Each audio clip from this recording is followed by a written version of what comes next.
এই অনুমতি কে দিল? না না, এই কোয়ার্টারে তোমাকে গরু জবাই করার অনুমতি কে দিল? ওকে ডাক দিয়ে নিয়ে আসো তো মুজাহিদকে। এই মুজাহিদ কই? না না, তোমরা যে গরু জবাই করছো এই অনুমতি কে দিল?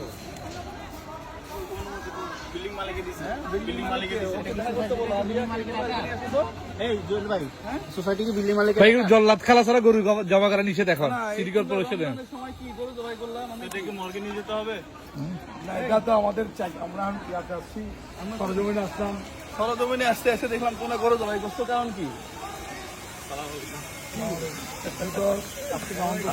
প্রথম রমজান তো গরু জবাই করবে কেন? কলোনি তুমি দুর্গন্ধ ছড়াই ফেলবা। না দুর্গন্ধ না, মানুষ প্রথম রমজান হলো। আসসালামু আলাইকুম। আরে ওইটা কি? প্রথম রমজান না, ওইটা কি? পিছনে এটা কি? অল্প কিছু বাজার আছে আর একটা গরু। পিছনে এটা কি? সাহস করলাম। বাজার তো দিছো কালকে।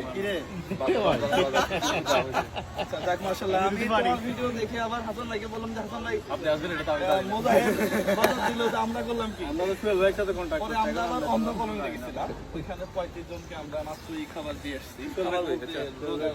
বস গরু কি লিটার কাটা শেষ? লিটার দিকে ভালো পূর্ণ শেষ হয়ে গেছে। এখন শুধু আমরা পিস করবো। এগুলো পোকাটা কখন? নাকি নিজে নিয়ে নিবা?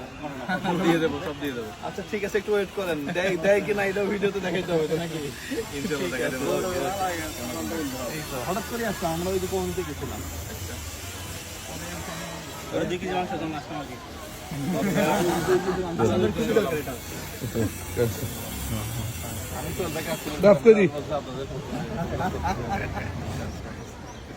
আমরা ওই যে প্রোগ্রাম করে আসলাম। আর অদ্ভুত জায়গা এটা, তুমি যেতে পারো তো? কোথায়? এই যে অন্ধ কলোনি, সবাই অন্ধ। ওইদিকে 35টা পরিবার আছে, সবাই অন্ধ। সবাই অন্ধ। ভালো লাগছে। কে জানি বলছিল কয়েকদিন আগে। আমরা পরে গেলাম, খুব শৃঙ্খল ভাবে আমরা দিচ্ছি, কোনো গ্যাঞ্জাম নাই কিছু নেই। ঠিক আছে না, ওদের তো কেন দেখি। সভাপতি সাথে সম্পাদক আছে। আমাদের নাই। না, আমাদেরকে সাধারণ সম্পাদক সভাপতি জুয়েল ভাই মুজাহিদ, আমরা আছি। সভাপতি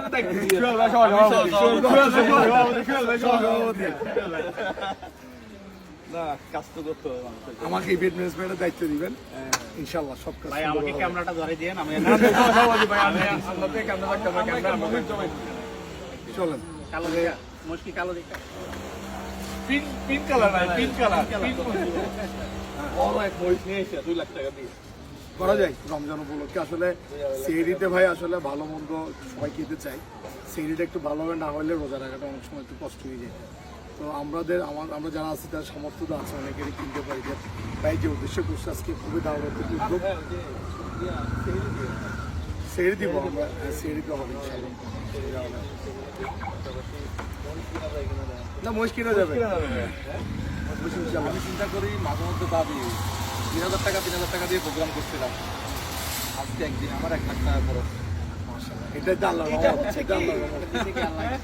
এইটা হচ্ছে চিন্তা করতেছি আর কত আসবে আর কত খরচ করবো, মানে এটা চিন্তা করতেছি। আল্লাহ শুনেন, অনেককে আল্লাহ অনেক দেখেন বিল্ডিং আছে না আশেপাশে, 2 টাকার মালিক আছে। অনেকের কাছ থেকে 2000 টাকা আপনার বের হয় না। আল্লাহ আপনাকে এই সুযোগটা দিচ্ছে এবং সুযোগ করে দিচ্ছে আল্লাহর কাছে লক্ষ্য করে দিচ্ছে। অনেকে আল্লাহ টাকা দিতে সুযোগ দেয়। করতে পারছে না। ভাই তো আরো ভালো প্রোগ্রাম জানে। একটা দ্রুত বিয়ের ব্যবস্থা করে দাও। দ্রুত একটা বিয়ের ব্যবস্থা করে দাও। আচ্ছা, ফেসবুকে আমার যে বউ বাচ্চা হয়ে গেছে এটা নিয়ে আপনি কিছু বলেন তো? এই যে আমার নাকি মেয়ে আছে, আমি নাকি হয়, আমি তো প্রথমে এটা দেখে আছে এগুলা আমার কাছে নাই। ওনাকে ভাই আপনি জানেন না এগুলো মার আমার মনে থেকে আচ্ছা, ভিডিও হচ্ছে দেখে তো শেষ করে দেই। এখানে আশেপাশে যদি আপনি ক্যামেরাটা ঘোরান, সবগুলা বড় বড় বিল্ডিং এবং তারা আমাদের চেয়ে কয়েকশো গুণ বেশি টাকার মালিক, কিন্তু কেউ কিন্তু সবাই খুব একটা না, খুব একটা না। বাংলাদেশ তো এইগুলো তো চিনি আমরা, খুব একটা না। আমার মনে হয় যে প্রত্যেকেই তার পাশের যে এলাকায় যে মানুষগুলো আছে এগুলোকে একটু খোঁজ খবর নেওয়া উচিত। হ্যাঁ, পাশাপাশি এই যে ও বললো যে 3000 টাকা মানুষকে দিতাম, এখন 1 লাখ টাকা খরচ হয়েছে একদিন। কালকে গরু থাক থাক, আমরা আছি। যখন আসলে খরচ আপনি করতে চাবেন তখন আল্লাহ আপনার রিজিকের মধ্যে বরকত বাড়াই দিবে, এটাই বাস্তবতা। যাই হোক, তাহলে আমরা গোস্ত মতো তো ঠিক আছে, 100 টাকা করে বিক্রি করি।